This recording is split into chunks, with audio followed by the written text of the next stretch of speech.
twongeye kubaha ikaze ku kiga cy'imirwano. Ubu NATO cyangwa se OTAN yahamije ko yiteguye kwikingira ibitero byaturuka kuri Wagner muri Belarus. Umunyabanga mukuru wa NATO Jens Stoltenberg yatangaje ko uyu muryango wo gutabarana hagati y'ibihugu byo mu burengerazuba bw'isi witeguye kwikingira mu gihe wabugabweho ibitero n'umutwe w'abasirikare b'abacancuro Wagner wimukiye muri Belarus uvuye mu Burusiya. Muri iki gihe ubwoba ni bwinshi ko kwimuka kwa Wagner bushobora guteza umutekano muke mu bihugu byo mu burasirazuba bw'Uburayi biri muri NATO.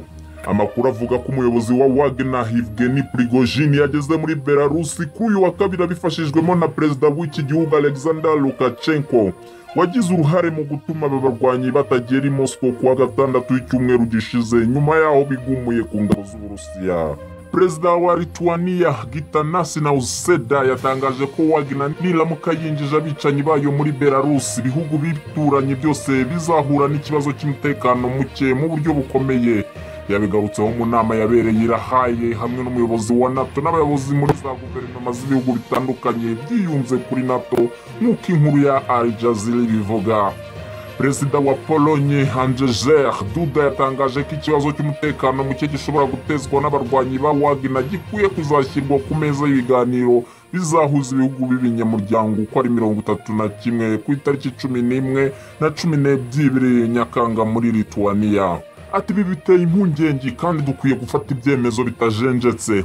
NATO ikeneye kubona igisubizo gihamye.